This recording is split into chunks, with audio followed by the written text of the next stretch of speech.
الله وبركاته. بسم الله الرحمن الرحيم. الحمد لله رب العالمين والصلاة والسلام على رسوله الكريم. Bueno, hoy os voy a hablar, todos tenemos un concepto más o menos de lo que es ser religioso o no serlo, y os quería hablar de eso. Sabéis que a veces en algunas de estas charlas me gusta desafiar el concepto que tenemos de muchas cosas. Y uno de los conceptos que tenemos, creo yo, distorsionado es ¿qué es una persona religiosa? ¿Vale? Todos automáticamente cuando pensamos de quién es alguien religioso y quién es alguien no religioso, nos vienen una serie de ideas a la cabeza. Por ejemplo, ¿quién es el religioso? Imaginamos que es una persona con un vello facial curioso, imaginamos que es una persona que, por ejemplo, reza mucho o cumple con las 5 oraciones, imaginamos que es una señora que va con el pelo cubierto, imaginamos que es una persona que sigue muchas prohibiciones, por ejemplo, no come cerdo, no bebe alcohol, se mantiene, digamos, en su vida sexual dentro del matrimonio. Y en muchos casos es una persona que utiliza unas frases, ¿vale?, específicas. Es decir, le identificamos por estos rituales, por esta vestimenta, por el vello facial, por las prohibiciones, es decir, por tener una vida de restricciones y las palabras que utiliza, ¿no? En muchos casos es una persona que siempre dice dame un versículo del Corán, dame un hadith, yo solo sigo el Corán y la Sunna, yo sigo el camino correcto. Frases de este tipo, la hawla wa la quwwata illa billah, cuando algo no le gusta, son las cosas que dices, oh vale, esta persona es religiosa. Estas cosas que acabo de mencionar, naturalmente son cosas que sí están asociadas al Islam, ¿vale? Pero, tal y como lo plantea el Corán, no son las cosas que definen la verdadera religiosidad de la persona, ¿vale? Entonces yo lo que voy a hacer es coger algunos pasajes del Corán y mostrar que realmente algunas de estas cosas están exageradas, ¿vale? Y que la forma en la que Dios plantea cómo es el religioso, que primero habrá que definir qué significa esa palabra, realmente no es exactamente de esta forma, ¿vale? Es decir, estos símbolos en muchos casos sí tienen que ver con el Islam, pero no son el factor determinante realmente, ¿vale? El primer pasaje que os quiero mostrar está en el Sura 3, Surat Al-Imran, la familia de Imran. Y en este pasaje Dios está hablando de quiénes son los muttaqin, ¿vale? El taqwa, como ya sabréis, significa ser consciente de Dios en términos generales, ¿vale? El taqwa significa ir con cuidado por la vida, ser cauto, ser precavido, porque eres consciente de que vas a responder ante Dios, ¿vale? Esa es la verdadera religiosidad que el Islam te pide. En este pasaje Dios nos dice وَسَارِعُوا إِلَى مَغْفِرَةٍ مِّن رَبِّكُمْ, apresuraos o competid hacia un perdón de vuestro Señor, وَجَنَّةٍ عَرْضُهَا السَّمَاوَاتُ وَالْأَرْضُ, y un jardín, un paraíso, diríamos en general, pero bueno, es un jardín cuya extensión equivale a los cielos y la tierra, أُعِدَّتْ لِلْمُتَّقِينَ, que está preparado para los muttaqin, los muttaqun, las personas que tienen taqwa, las personas que son conscientes de Dios. Y luego Dios pasa a definirlos, ¿vale? Y eso es lo que quiero un poco que digamos, pues cuando yo pienso en que alguien es religioso, ¿son estas las características que estoy buscando? Dios dice, الَّذِينَ يُنْفِقُونَ فِي السَّرَّاءِ وَالضَّرَّاءِ, son personas que gastan en momentos de facilidad y en momentos de estrechez, ¿vale? ¿Qué quiere decir que gastan? Este concepto en el Islam, gastar, significa que tu creencia no solo se limita a las palabras, sino que pasa a las acciones, ¿vale? Y fijaos que la gran acción que Dios utiliza como criterio de que tu creencia es verdadera es que gastes, es decir, que parte de lo que tú tienes lo des a otros. Y esto se refiere a dinero, si lo tienes, pero también se refiere a tiempo, a dar tu tiempo a buenas causas, también se refiere a la juventud, a la salud, es decir, que utilizas todas las cosas buenas que Dios te ha dado para hacer el bien a otras personas, ¿vale? O sea, esta sería aquí la primera característica que se está mencionando, y luego Dios añade وَالْكَاظِمِينَ الْغَيْظَ, y las personas que reprimen su enfado, ¿no? Reprimen su ira, ¿vale? Es decir, aquí Dios está definiendo a la persona que es consciente de Él como alguien que da a los demás, que está para los demás, y alguien que sabe controlar, o intenta en la medida de lo posible, controlar sus propias emociones, ¿vale? En otras palabras, el aprender a manejar tus emociones y a no perder los papeles formaría parte de ser religioso, ¿vale? En otras palabras, si una persona tiene un vello facial determinado, una vestimenta determinada, usa unas frases determinadas, pero luego es completamente agarrado y esa persona no trata de poner bajo control sus emociones, sino que al contrario explota en ira, incluso explota en ira para criticarte que tú no eres tan piadoso como él, entonces es que esa religiosidad simbólica y externa no coincide con lo que Dios nos está definiendo, ¿vale? Lo siguiente que dice Dios es وَالْعَافِينَ عَنِ النَّاسِ, y estas personas se dedican a perdonar a las demás personas, ¿vale? Es decir, no vas pidiendo una justicia al 100% contra todas las personas, ¿vale? Y al fin y al cabo resulta que si las demás personas pidieran esa justicia hacia ti, pues tú tendrías muchas cosas por las que responder. Por tanto, como tú eres consciente de esto, ¿qué es lo que haces? Eres más o menos tranquilo con las demás personas, ¿vale? No te dedicas ¿sabéis que hay la típica clase de persona que cuando va a un establecimiento público o va a un restaurante se queja de todo, ¿vale? Ese tipo de persona, técnicamente, cuando te empiezas a exceder y a quejarte de todo y a quejarte de todo el mundo y a contestar a todo el mundo en Facebook, esa clase de persona no es la clase de persona que Dios intenta o la clase de personalidad que Dios te invita a tener en el Corán.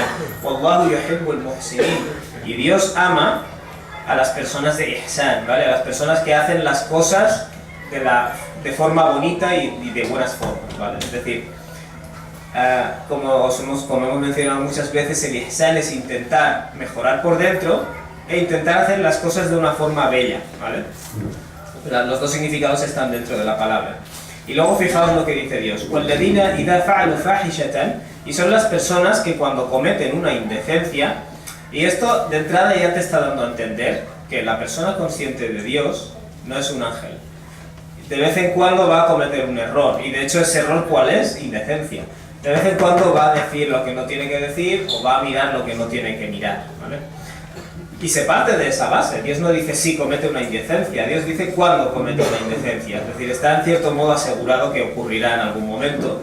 Son las personas que cuando cometen una indecencia o cometen un acto a través del cual están siendo injustos consigo mismos, es decir, una injusticia contra los demás, cualquier cosa que daña tu forma de ser. Tú te expones a una serie de, por ejemplo, las obscenidades de las que se están hablando, esas cosas son un acto de injusticia contra ti mismo. Dios dice, cuando cae en esto, recuerdan a Dios, ¿vale? Es decir, se parte de la base de que la persona religiosa o la persona que es consciente de Dios va a cometer indecencias, ¿vale? En mayor o menor medida. Lo que le define como verdadera persona religiosa no es que no comete errores, es que cuando los comete automáticamente recuerda a Dios, ¿vale? No se deja llevar por la sensación de que ahora soy un impuro, Dios ya no me va a escuchar, porque eso es como un arma de doble filo. Y cuando entras en esa excesiva culpabilidad, en muchos casos lo que haces es no rectificar. Dios dice no. Cuando esta persona se equivoca, automáticamente recuerda a Dios, y en consecuencia pide perdón por su falta, ¿vale? O sea, no forma parte de la personalidad de la persona consciente de Dios. Añade Dios. ¿Y quién va a perdonar las faltas si no es Dios? ¿Vale? O sea, esto es algo que la persona consciente de Dios sabe. Confía en el perdón de Dios, ¿vale? Confía en la misericordia de Dios. Y no insisten en lo que han hecho, ¿vale? Es decir, no dicen, bueno, he cometido este pecado, yo pido perdón y si lo vuelvo a cometer volveré a pedir perdón. Es decir, no premeditas las acciones, ¿vale? Las malas acciones. No insisten o no vuelven a caer en lo que hicieron de forma premeditada o a sabiendas, ¿no? Sabiendo lo que están haciendo, ¿vale? Por tanto, tal y como se plantea aquí, la persona consciente de Dios es alguien que en cierto modo sirve al resto de la creación, alguien que está centrado en la gestión de sus emociones o en el control de sus emociones y en consecuencia perdona a las demás personas, no va pidiendo justicia al máximo, sino que perdona a las demás personas, y que cuando se deje llevar, y es una persona que alguna vez se dejará llevar, rectifica, ¿vale? Así es tal y como lo plantea aquí Dios. En otro pasaje, lo voy a leer por encima porque realmente lo hemos comentado más veces, pero solo quiero... Este es un pasaje en el cual creo que se refleja muy bien el orden de prioridades que el musulmán debe tener, porque cuando se hizo el cambio de qibla o el cambio de dirección hacia la cual reza la gente, bueno, hubo personas que empezaron a ridiculizarlo, ¿vale? Algunos de los seguidores de la escritura. ¿Cómo podéis, estabais rezando hacia aquí, cómo podéis ahora rezar hacia ahí? Y en cierto modo Dios lo que les dice es, lo más importante no es esto, o sea, el ritual. Vosotros sois personas pues, que tenéis orgullo étnico, que sois arrogantes, que utilizáis la religión para dominar a los demás. Os debería preocupar antes todas esas malas cualidades que tenéis, antes que la dirección hacia la cual se rece, ¿vale? Entonces Dios, en este contexto, en el Surah de la Vaca, dice lo siguiente: "Laysa al-birra an tuwallu wujuhakum qibala al-mashriqi wal-maghrib". La rectitud no consiste en que giréis vuestros rostros o dirijáis vuestros rostros hacia oriente o hacia occidente, ¿vale? Es decir, este tema que dais tantísima importancia o utilizáis ahora para criticar a los seguidores del profeta, alayhi salatu wassalam, de hecho no es la base de la personalidad. Entonces Dios añade, "Walakinna al-birr", por el contrario, el ser cumplidor hacia Dios, "man amana billahi wal yawmil akhir", se personifica o se plasma en la persona que cree en Dios y en el último día, ¿vale? Estas dos cosas van de la mano, porque si tú crees en Dios, pero actúas como si no vayas a ser responsable ante Él, no tendrás no vas a desarrollar la conducta que se supone que tienes que desarrollar. Por tanto, se está hablando de creer en Dios y en el último día, es decir, el día en el cual vas a responder por tus acciones. Luego se menciona wal malaikati wal kitabi wal nabiyyin, y los ángeles y la escritura y los profetas. Esto lo que indica, quiero decir, ¿cuál es el medio a través del cual Dios revela su guía? Básicamente profetas, a los cuales les revela una escritura a través de un ángel, básicamente, ¿vale? Es decir, tú aceptas a Dios, aceptas la guía de Dios, si lo quieres plantear de esta forma, y luego Dios dice وَآتَ الْمَالَ عَلَى حُبِّهِ ذَوِي الْقُرْبَى وَالْيَتَامَى وَالْمَسَاكِينَ, y le da parte de su riqueza, pese al amor que le tiene hacia los parientes cercanos, hacia los huérfanos y hacia los pobres. Es decir, cuando un familiar está en un aprieto, pues tú le ayudas, ¿vale? Y no se lo recriminas luego, te ha ayudado. A las personas huérfanas, a las personas necesitadas, وَابْنَ السَّبِيلِ وَالسَّائِلِينَ وَفِي الرِّقَابِ, y ayudas a sí mismo a las personas que están viajando, a las personas que piden y a las personas que están en un apuro. Es decir, pueden ser personas esclavitud en la antigüedad, bueno, o no tan en la antigüedad, o personas que están endeudados y ese tipo de cosas, ¿vale? Entonces, fijaos que Dios ha mencionado a Sa'ilin, los que piden, separado de los masakin, ¿vale? De las personas necesitadas, porque hay personas necesitadas que no piden, ¿vale? Pero tú sabes que lo necesitan. Entonces, fijaos, Dios ha hablado primero de las creencias y ahora nos ha vuelto a hablar del ihsan, del buen trato o el buen comportamiento hacia la creación. Planteémonos, bueno, Dios prosigue, وَأَقَامَ الصَّلَاةَ وَآتَى الزَّكَاةَ, y menciona los rituales después de haber mencionado el buen trato a la creación, ¿vale? Es decir, establece la oración y hace el pago del zakat. E incluso estos dos rituales, ¿qué nos dice Dios acerca de ellos? Sobre el salat, inna salata tanha 'anil fahsha'i wal munkar, la oración te tiene que acabar alejando de lo indecente y de las maldades. El zakat, por su propio nombre, que indica que tú estás dando este dinero a los demás con la finalidad de limpiarte de la avaricia. Zakat significa limpiarte. Quiero decir, Dios ha mencionado la creencia correcta, el buen trato a los demás y luego los rituales. Pero es que incluso estos rituales tienen una finalidad de convertirte en mejor persona. وَالْمُوفُونَ بِعَهْدِهِمْ إِذَا عَاهَدُوا, dice Dios. Y son personas que cumplen con sus pactos una vez han pactado. Fijaos que antes he hablado del ihsan, de hacer el bien desinteresadamente. Ahora te está hablando de que cuando tienes una obligación de hacer el bien o tienes un pacto con alguien, tienes que cumplir con un contrato de trabajo o una relación, una responsabilidad, lo cumples, ¿vale? Ahora ya no se está hablando tanto de algo voluntario o desinteresado, como se está hablando de que cumples con las cosas cuando sí tienes que hacerlas. Y luego añade وَالصَّابِرِينَ فِي الْبَأْسَاءِ وَالضَّرَّاءِ وَحِينَ الْبَأْسِ. Y son personas que son pacientes en los momentos fáciles, en los momentos difíciles y en los momentos de conflicto, ¿no? O de extrema violencia. ¿Esto qué es lo que está indicando? Que nuestro estado interior tiene que ser sereno en la medida de lo posible. Es muy parecido a lo que se había dicho antes, pero con otras palabras, ¿no? Y las reacciones que tenemos ante las diferentes circunstancias tienen que reflejar pues, que estamos conectados con Dios, ¿no? Es decir, no nos dejamos llevar por nuestras pasiones, ¿vale? Y luego Dios añade, "Ulaika alladhina sadaqu". Estas personas son los que de verdad han sido sinceros, ¿vale? Estos son los que verdaderamente cumplen, "Wa ulaika humul muttaqun", y estos son los verdaderamente conscientes de él, ¿vale? De nuevo, cuando tú piensas en una persona religiosa, piensas en alguien con creencias correctas y que luego es generoso con los demás. O sea, ¿es esa la primera característica que te viene a la mente? ¿O son los símbolos? El vello facial, las prendas que lleva, las frases que utiliza. O sea, lo digo porque es importante que configuremos nuestra forma de ver la religiosidad alrededor del Corán, no alrededor de las culturas y de las mafias, porque a veces nosotros mismos generamos estos grupos, y todo grupo humano tiene sus símbolos de identidad, ¿no? O sus señales de identificación. Y en muchos casos hemos reducido la religión a eso, a símbolos de identificación. Este es religioso, este no. Este usa mucho palabras en árabe o dice mucho Corán y Sunna, ¿no? Es decir, estos símbolos nos dicen, vale, es religioso.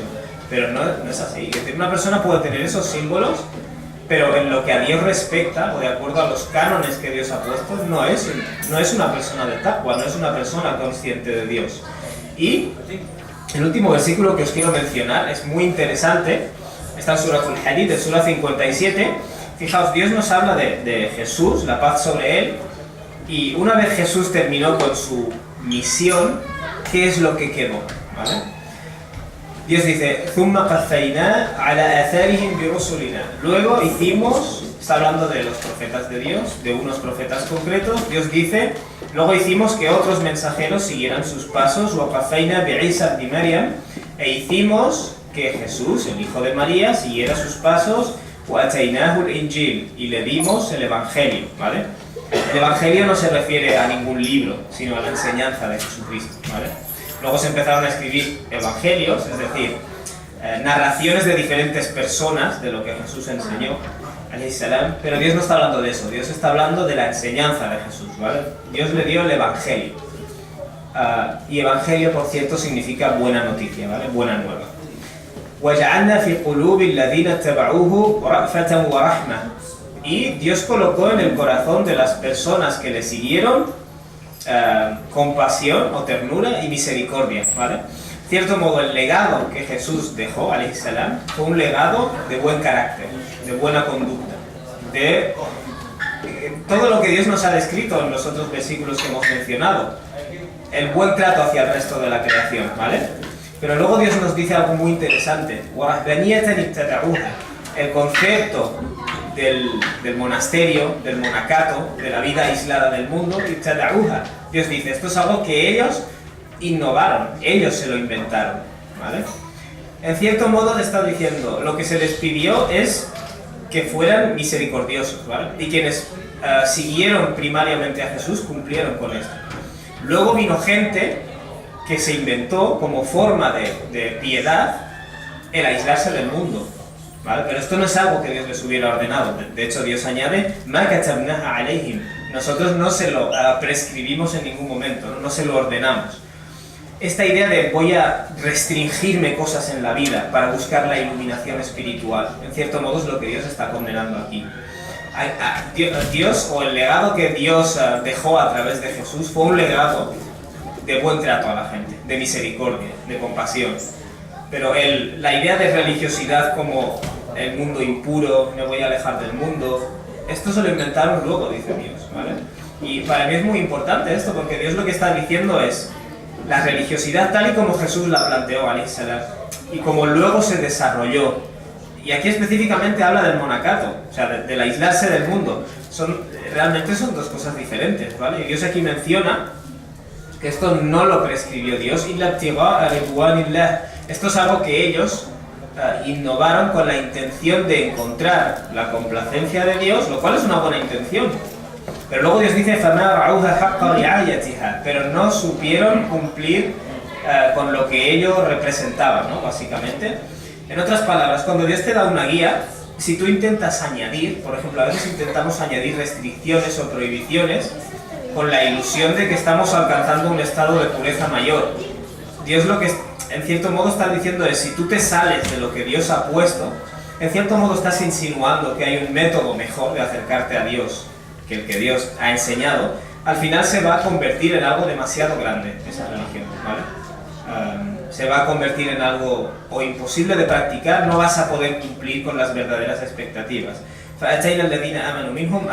Dice Dios, por tanto, aquellos de ellos que creyeron verdaderamente, les dimos su recompensa, pero la mayoría de ellos son gente que se salta las normas, ¿vale? ¿Cómo puede ser eso? Si desarrollaron esta espiritualidad tan grande, precisamente por eso. No por desarrollar una buena espiritualidad, sino por irse al exceso y olvidarse de lo que era más importante, ¿no? ¿Vale? Esto ha provocado que muchos de ellos acaben saliéndose de lo correcto, ¿no? Fasehun quiere decir que se saltan las normas, ¿vale? Por tanto, las cosas que yo he mencionado en un principio, la oración, las prendas, el velo, la barba, todas estas son cosas del Islam, ¿vale? Nadie las pone en duda.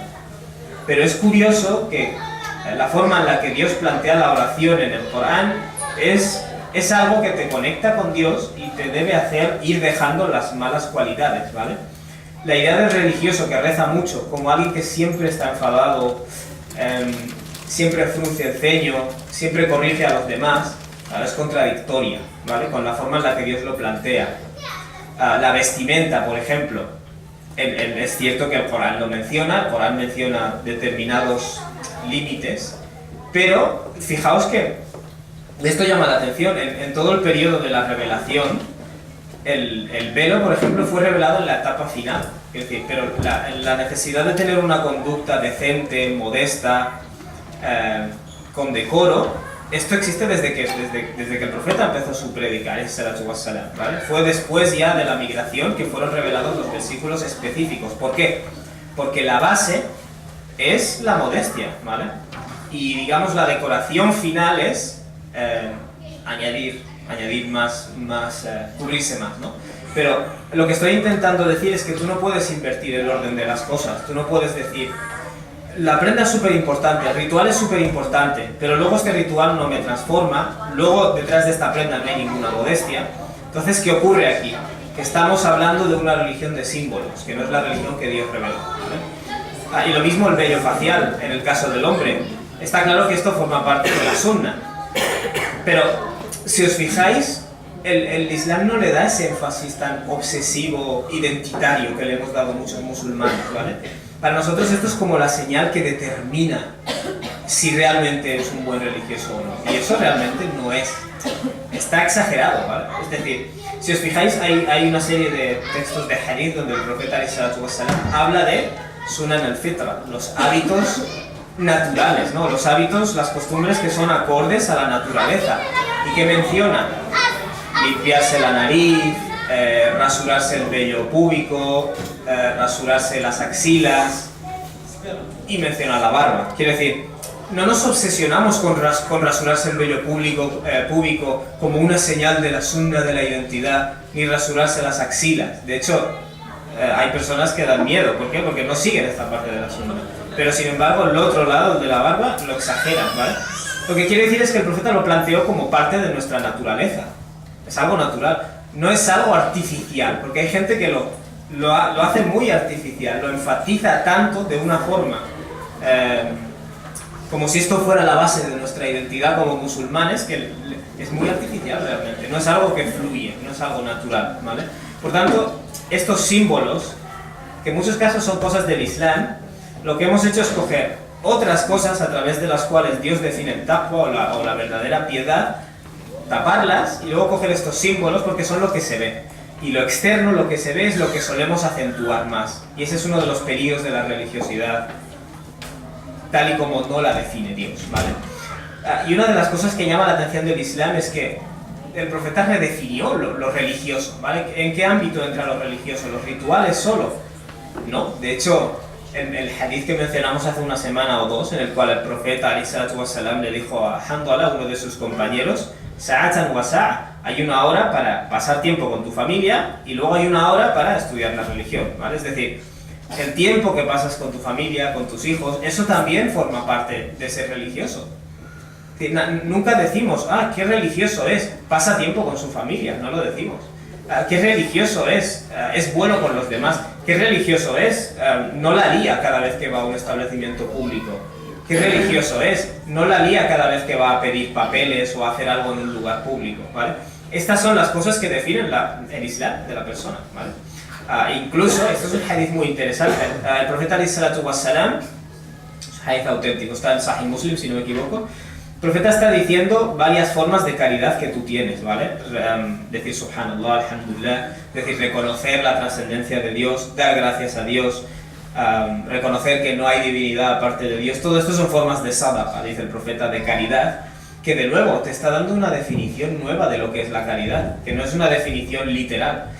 Y luego luego el profeta dice wa amrun bil ma'rufi sadaqa, transmitir el bien a los demás, ordenar o incitar a la gente a hacer el bien, es un acto de caridad, ¿vale? Manifestarte, por ejemplo, porque los ancianos reciban la pensión que se merecen, eso es un acto de caridad en el Islam, eso también es adoración.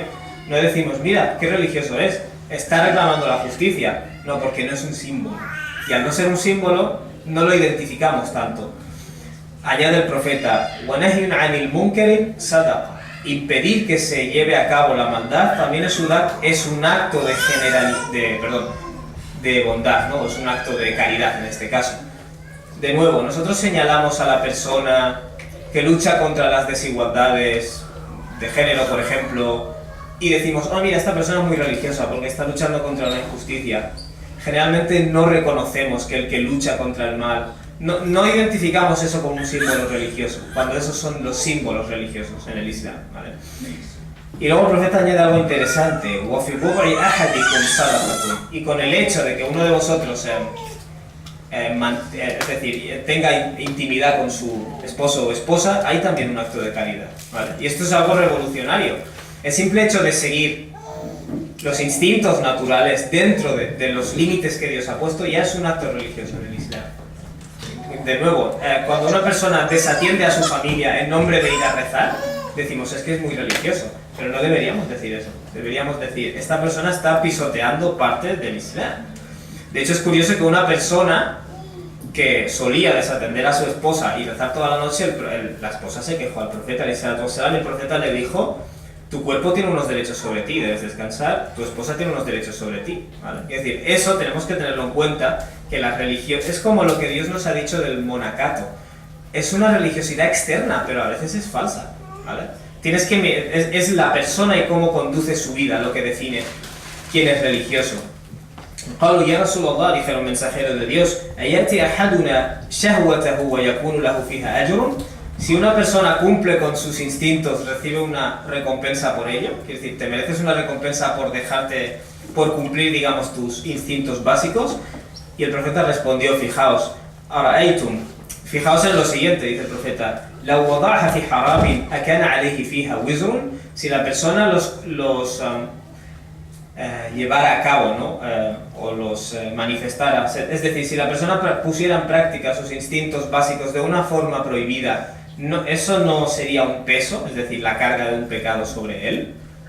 Entonces el profeta añade, فَكَذَلِكَ إِذَا وَضَعَهَا فِي الْحَلَالِ, pues en ese caso, de igual manera, si los cumple de una forma que es lícita o permitida, كَانَ لَهُ أَجْرٌ, recibe recompensa. Quiere decir, tú piensas, recompensa ritual, rezo mucho, recibo recompensa. El profeta está diciendo, no, incluso en tu forma, es decir, incluso en el hecho de dejar de cumplir con tus instintos primitivos, comer, mantener relaciones, si lo haces dentro de lo lícito, también es un acto de adoración. ¿Por qué es un acto de adoración? Porque recibes recompensa, ¿vale? Es un acto de adoración entre comillas. No es un ritual, pero también es algo que te está acercando a Dios, ¿vale? Por tanto, incluso seguir los instintos básicos, si se hace de forma moral, es algo que te acerca a Dios. Y fijaos que el profeta podía haber dicho, mensajero de Dios, ¿cumpliendo nuestros deseos recibimos recompensa? Sí, pero no respondió sí, sino que dijo, reflexionad la lógica de las cosas. Si tú lo haces fuera de los límites, ¿verdad que es algo malo? Pues si lo haces dentro de los límites es algo bueno, ¿vale? Es decir, lo digo también porque a veces la gente se cree que parte de la religiosidad es seguir las normas sin intentar encontrarles la lógica, ¿no? Vale, oímos y obedecemos significa que no tengo que razonar. No, vemos en muchos hadices que el profeta no responde sí, no, sino que intenta llevarte a través del proceso lógico para que tú mismo lo deduzcas, ¿vale? Eso también forma parte de nuestra forma de ver la religión. Bueno, os voy a dejar con un último hadith del profeta, alayhi salatu wassalam, que está en la colección sobre hadices de ética, el Adab al-Mufrad, del Imam al-Bukhari. Lo transmite Abu Huraira y nos explica que el Nabi sallallahu alaihi wasallam, alguien vino y le dijo al profeta alayhi salatu wassalam, ya Rasulullah, mensajero de Dios, inna fulanatan taqumu al-layla wa tasumu an-nahar. Hay una señora, la señora X, tal persona, que reza por la noche y ayuna durante el día, ¿vale? Wa taf'al wa tasaddaqa wa tu'dhi jiranaha bilisaniha. Y hace muchas cosas y da caridades, pero daña a sus vecinos con su lengua, dice el profeta. Ahí le dijeron al profeta. Y fijaos lo que responde el profeta, alayhi salatu wassalam. Faqala Rasulullah sallallahu alaihi wasallam, la khayra fiha. Es una persona que no tiene nada bueno, porque está cumpliendo unos rituales, pero este hadith es sahih, es auténtico. ¿Esos rituales le están ayudando a ser mejor persona? No, de hecho es mala persona. De hecho añade el hadith, hiya min ahli an-nar. De hecho esa señora está entre la gente del infierno. Es bastante contundente. Esto no significa que la gente se vuelva paranoica, ¿no? Porque hay que poner las cosas en contexto. Pero es cierto que significa que tú puedes ser una persona horrible, pero por fuera la gente dice, ay, yo le he visto dar caridad, yo le he visto rezar. Eso no te va a garantizar el paraíso. Y aquí el profeta te lo está diciendo más claro imposible. Qalu, luego le dijeron al profeta, wa fulanatun tusalli al-maktuba. Luego hay esta otra señora que reza lo prescrito, ¿vale? Cumple con las 5 oraciones. Es decir, no hace un montón de rezos extra. Wa tasaddaqu bi athwarin. Y da como caridad trocitos de requesón, ¿no? Algo así, quiere decir, en esa época, supongo que esto tendría más sentido, que es un tipo de comida bastante humilde, ¿vale? Es decir, no da como caridad grandes cantidades, sino lo que puede dar de la leche que le sobra o lo que sea, lo da en caridad, ¿vale? Es decir, da poca caridad, o da cosas que no son de demasiado valor, wala tu'dhi ahada, pero no hace daño a nadie. De hecho, aquí no se le define al profeta, a esta señora, como que hace muchas cosas buenas, sino que cumple con lo mínimo y no hace daño a nadie, ¿vale? El profeta dijo, faqala Rasulullah sallallahu alaihi wasallam, hiya min ahli al-jannah. Esa es de las personas del paraíso, ¿vale? Esa persona es una de las personas del paraíso. ¿Por qué? Bueno, sencillamente porque los rituales justos que cumple han impactado en su forma de ser, ¿vale? Y no representa un daño hacia las demás personas. Aquí la vara de medir, de nuevo, ¿cuál es? El impacto o el bien que tú haces a las demás personas, ¿vale? No solo los rituales. De hecho, el ritual se tiene que reflejar en eso, ¿vale? ¿Por qué os he dado esta charla? Porque hay personas a las que identificamos como religiosas y personas a las que identificamos como no religiosas, y en cierto modo hemos creado un sistema de castas que no es acorde a lo que Dios enseña, ¿vale?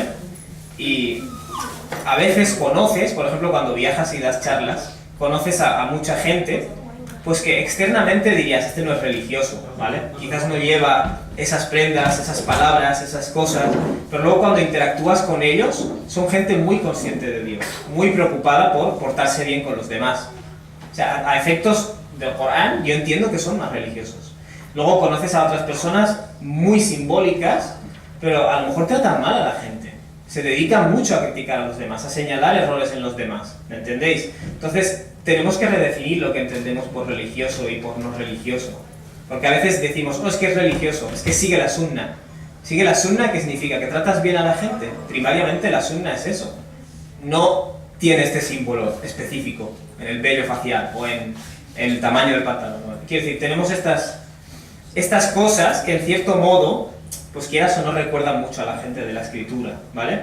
Ahora, por ejemplo, leamos este hadith, que es un hadith que leemos mucho. Tunkahul mar'atu li arba, dice el profeta. Un hombre se puede casar con una mujer por 4 cosas diferentes, ¿vale? Se entiende que aquí el profeta estaba hablando a hombres, pero lo mismo es extrapolable a la mujer. Tú te puedes casar con un hombre por varias razones. Limaliha, por su dinero, o por la carrera que tenga, por por el trabajo que tenga, وَلِحَسَبِهَا, por su linaje, hoy en día diríamos por su estatus social o el grupo al que pertenece, وَجَمَالِهَا, o por su belleza, y luego el profeta dice وَلِدِينِهَا, y por su religión. ¿Y qué dice? فَظْفَرْ بِذَاتِ الدِّينِ, selecciona a la persona que tenga din. ¿Qué entendemos cuando escuchamos esto? ¿Selecciona a la persona que reza mucho extra? ¿Selecciona a la persona que lleva estas prendas? ¿Selecciona a la persona con este vello facial? ¿O entendemos automáticamente selecciona a la persona con buen carácter? ¿Vale? Como nos dice otro hadith, el birru husnul khuluq. La rectitud verdadera es el buen carácter. Y todos estos pasajes que he traído aquí lo demuestran, ¿vale? Cuando la gente dice quiero casarme con alguien religioso, cásate con alguien que cumpla con las oraciones, al menos las prescritas, pero que eso impacte en su forma de ser. Si te vas a casar con un monstruo que cumple con rituales, porque en muchos casos el religioso es así. A veces es una persona que por dentro le ves que está siempre enfadado, está turbulento. De hecho, a veces, en muchos casos es una persona marginada de la sociedad que se ha refugiado en la religión como forma de decir, bueno, yo soy más puro que vosotros. ¿Entendéis? Y eso no es religiosidad, aunque haya símbolos fuera. Los símbolos son símbolos, no son nada más que símbolos.